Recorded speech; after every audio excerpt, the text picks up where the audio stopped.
Tere kõigile KTV vaatajatele, mina olen Lennart Leedu ja me räägime täna juttu laulja Tanja Mihhailovaga. Tere, Tanja!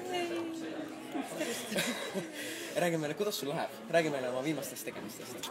Oi, mul läheb hästi. Kui viimased tegevused siin huvitavad, mis ma täna tegin või mis ma üleüldiselt teen? No üleüldiselt. Võtame üleüldiselt. Üleüldiselt siis hetkel salvestan uut laulu ja sõidan just laupäeval Taisse sellele videos filmima. Et selles suhtes, et see on üleüldine informatsioon ja valmistume vaikselt ette plaadi, mis tuleb siis sügisel välja. Ja tegelen muude väikeste ja suurte projektidega, et nüüd üks projekt tuleb juba suhteliselt kohe varsti välja, aga sellest me ei saa veel rääkida, kuna sellest veel ei tohi rääkida. Nii et muusikale praegu ei ole, nii et teatriga ma hetkel ei tegele, mis on natukene kurb, sest ma natukene igatsen seda teatri lõhna. Nii et loodame, et see nüüd varsti tuleb ka kunagi võib-olla. Ja siis mul on endal üks väga tore tüdrukute trio projekt nimega Lala Ladies, kus laulavad 3 tšikki siis ägedad tantsivad ja oleme kuulnud. Natukene pin-up stiilis ja riietus ja elektrosvingi teevad siis. Ja sellega tegeleme. Salvestavad praegu oma esimest singlit ja nüüd kohe peaks järgmine nädal raadios. Aastal 2006, kui ma ei eksi, osalesid sa teleseriaalis Kodukeset linna. Jaha, ma isegi ise ei mäleta, mis aastasel. Sa mängisid seal Laarat. Ja. Sa olid baarida. Ja. Räägi meile, kuidas sa üldse kutsuti? Kuidas see see oli hea. Mul helistas seriaali režissöör ja küsis, et me tahame, et sa tuled mängima. Ja ma olin täiesti kindel, et ta eksis numbriga. Nii et ma 2 korda ütlesin, et ma olen nagu Tanja, et te ikka nagu teate, kellele ta helistada või.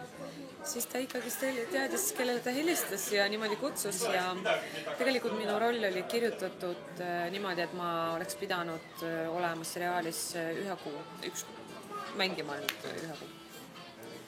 Aga ma jäin aastaks, nii et läks hästi selles mõttes. Räägi meil, kes on sinu lemmiklaulja? See on hea küsimus. Mulle meeldivad lauljad, kes teevad nii-öelda ausat tööd, ehk siis laulavad otsa laval. Mulle meeldivad need, kes teevad oma tööd südamega ja teevad nii siiralt ja ausalt kui saavad.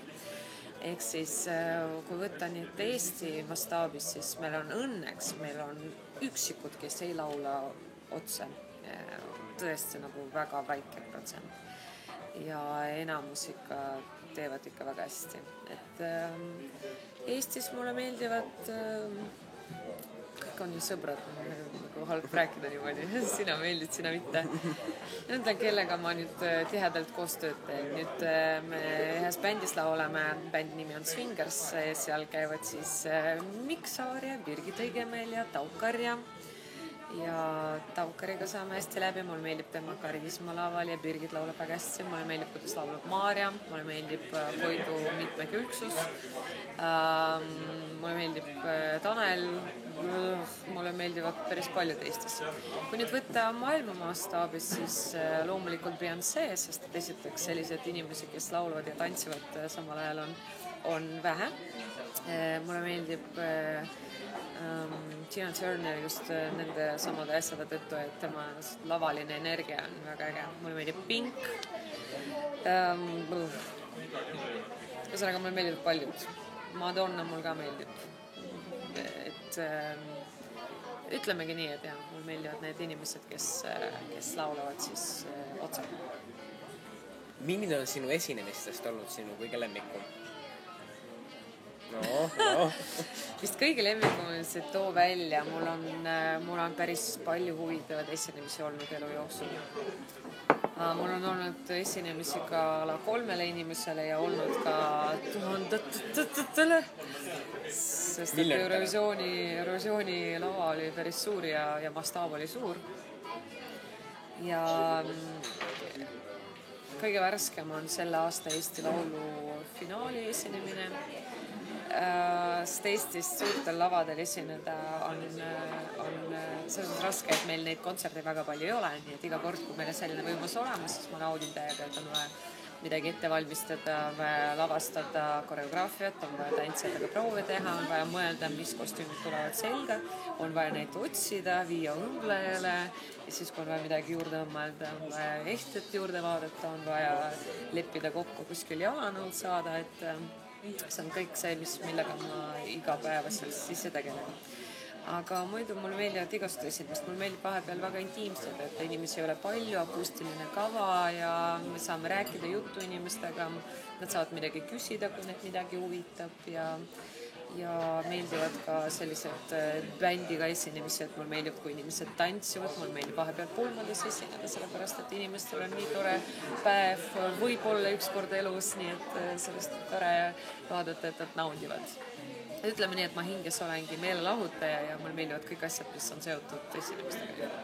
Mis on sinu suurim hirm, mida sa kõige rohkem kardad? Kas seotud lavaga või üleüldse? No kas on juba lava ära mainisid? No laval on igast, ma arvan, et ma olen läbi käinud päris palju või läbi elanud. Mul on olnud igast asju, mul ei töötanud kõrvamonitorid,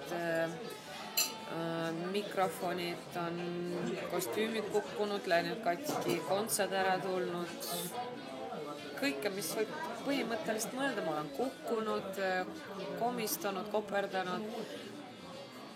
Põhimõtteliselt igast asja on juhtunud, nii et selleks ajaks juba nüüdseks ma olen kõike neid üle elanud ilusti, et ma arvan, et üllatada tütui on väga raske.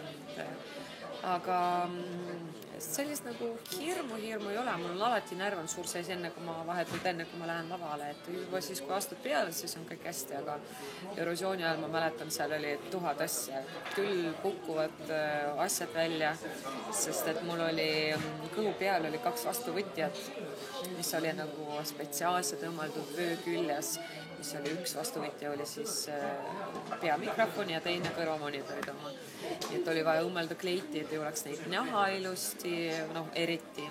Ja siis sellise tantsu ajal nad on proovis kukkunud välja mulle, ma ütlesin, et midagi ära tuleb, siis mul on kleit esinemise ajal lahti tulnud, ma mäletan. Siis ma mõtlesin, et ma kukun oma tantsimise ajal, mida ma ühes proovis ka tegin.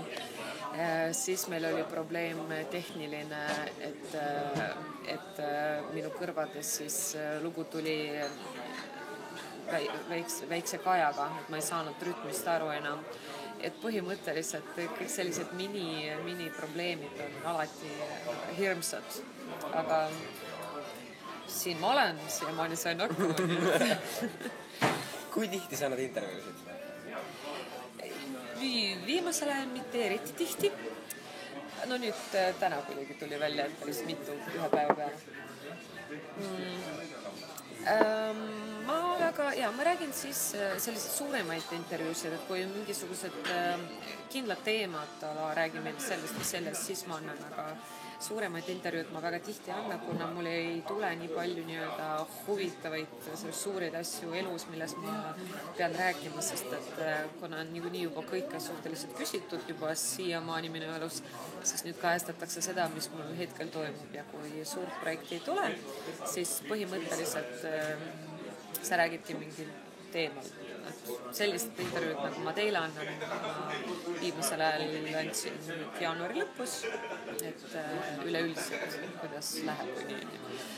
Aga kõige rohkem intakaid ma muidugi andsin eelmine aasta Eurovisiooni ajal, siis kui me olime nii seal, et me istusime ühes toas ja siis meil käisid inimesed lihtsalt läbi, küsisid asju ja ka tulid igasugused intervjuu küsimused meili teel inglise keeles, mida ma pidin vastama umbes rekord, ma arvan, oli 42 päevas intervjuud tuli, siis nendele ma pidin vastama kõik, nii et see oli päris selline intensiivne periood. Sa rääkisid ennist, et sul on selle aasta 2015. aasta sügisel, mis aasta lõpus, plaanis välja anda uus album. Räägi meile, palju sellest on juba salvestatud? Üle poole. Ja tegelikult meil on üle poole juba olemas ja niimoodi vaikselt töötame sinna teise poole peal. Aga meil on siin sinu eelmine album, Gemini, mis on minu meelest väga